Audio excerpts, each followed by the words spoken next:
오늘은 무죄, 즉 무죄, 재성이 없는 사주가 왜 부자인가?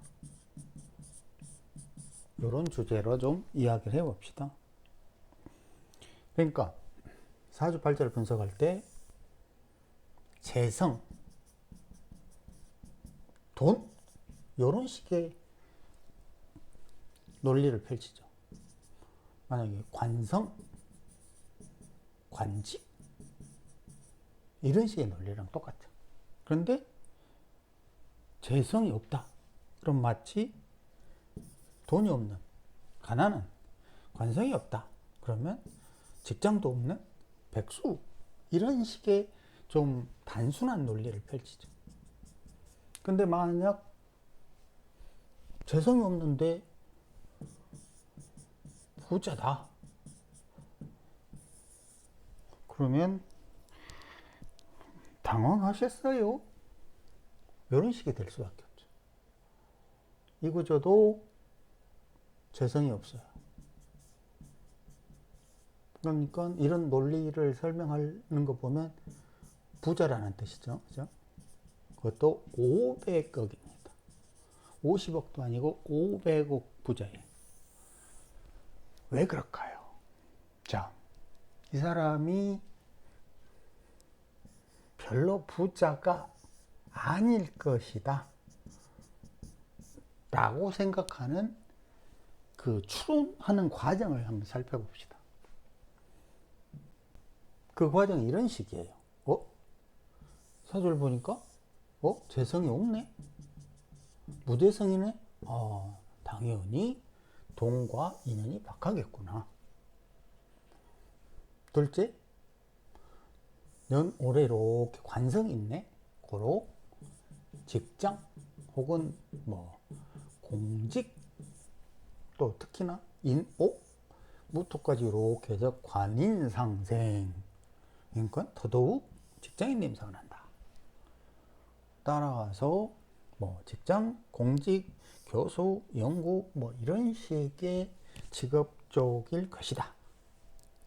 이런 식의 생각을 하는 거죠. 그렇다면 또 예를 들어 격국을 좋아하는 경우는 유금이 상관이고 투관된 것이 없으니 상관격이 분명하다. 그런데 천간에 드러나지 않아서 을목을 정관으로 간주하고 싶다. 그래봐야 상관경관이고 요 상관에 재성도 없고 그러면 그냥 인성으로 폐인하는 이런 구조인가? 이런 생각을 하겠죠. 자, 이런 판단에는 도대체 어떤 문제점이 있는지, 추론 과정에 무슨 부분을 놓쳤는지 다시 한번 살펴봅시다. 자, 아까 그 방식은 십신으로만 사주를 분석한 거예요. 따라서 재성은 돈이고 관성은 관직, 직장 이런 식으로만 읽는 거고, 심각하게도 무엇을 놓쳤냐면요, 이 월지의 시공간 개념을 이해하지 못했어요. 그러니까 격국을 따지기 위해서 월지가 중요하다고 하지만 여기에는 경국은 십신 생극론에 불과하기 때문에 시공간 개념이 없죠. 그렇다면 조우 개념이 시공간 개념이라고 오해하면 안 돼요. 자, 시공간 개념이 빠진 격국론을 하다 보니까 무슨 격 이런 얘기만 하고 있는 것이고, 도대체 이 6월에 무엇을 그 시공간에서 무엇을 해야 되는가에 대한 생각을 못 하는 거예요. 그러니까 월지 시공간에서 자연에서는 무슨 일을 할 수밖에 없는가? 그거를 이해할 때에서야 비로소 이 사람이 500억이라는 큰 돈을 모을 수 있는 이유를 찾게 돼요. 다시 한번 돌아가서 살펴봅시다. 자, 시공간 개념으로 6월이에요. 6월에 자연은 무엇을 할까요? 무엇을 원할까요? 첫 번째는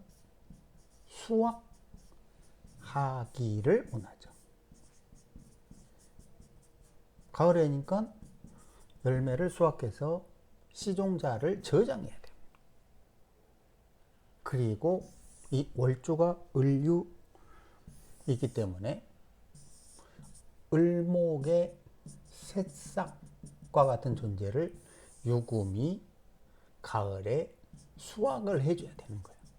반드시 수확해줘야 그 다음 봄에 새싹이 땅 위를 뚫고 나오죠.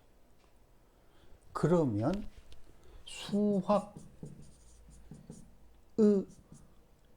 수확을 할 수밖에 없는 시공간이라는 상황에서 그 행위를 적절하게 할 수 있나 없나의 구조를 살펴야 되는 거예요. 수확하려면 첫 번째 수확 대상이 있어야 돼요. 수확 대상. 수확할 게 있어야 수확을 하죠.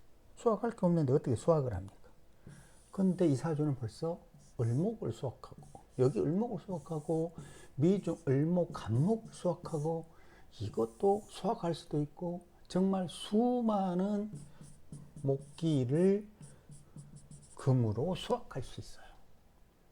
그런데 수확하는 과정에 수기가 있으면 이 목기들이 살려고 하기 때문에 수확하기가 힘들어요. 근데 만약에 삐짝 꼴아 있으면, 말라 있으면 낫으로 싹둑싹둑 베어내기만 하면 됩니다. 이런 의미가 쉽게 돈 번다예요. 그리고 또 하나 좋은 점은 유금이 수많은 을목들과 을경합을 합니다. 유중 경금이 수많은 을목들과 을경합을 하고 인호화기로 소위 말하는 을뱅갱 삼자조합을 이루어서 열매의 부핏까지도 확장할 수 있어요.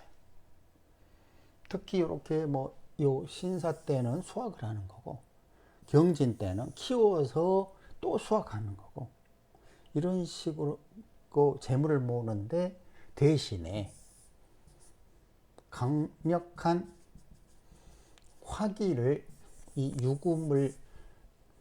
화기로 이 유금을 자극하니까 그 물상을 철금속업에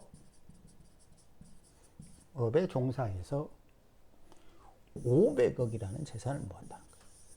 근데 이 사람이 기묘대운에 딱 들어오니까, 기묘대운 기축년에 딱 들어오니까 지금 물상이 확 바뀌죠. 요 신사경에는 이 유금을 막 하다가 기묘대운이 딱 오니까 부동산, 요걸 원하게 돼요.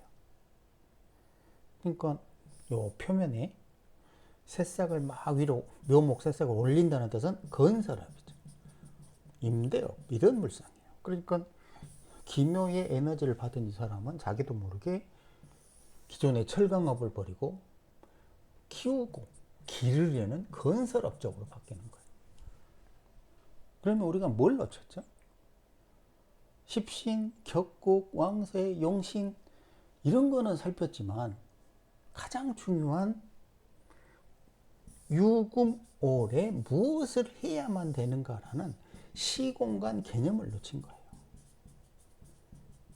그러니 이 사람이 왜 부자인가를 이해하지 못하는 거죠. 그리고 을뱅갱 삼자조합의 그으로 재물의 부패를 확장하는 그 개념을 이해하지 못하고 삐짝 수많은 화기들이 유금의 화기를 자극하면 날카로워진 유금이 을목을 쉽게 수확한다는 개념을 이해하지 못하는 거예요. 남들은 죽어라, 벌어봐야 1억 2억 벌기 바쁜데 이런 구조들은 그냥 유금낫으로 이 목기들을 싹둑싹둑 잘라냅니다. 그러면서 돈을 팍팍 벌어대는 거죠. 이런 게 하늘에서 내리는 부자 사주 같은 겁니다. 곰곰이 생각을 해보세요. 자연의 이치를 곰곰이 생각을 해보셔야 됩니다.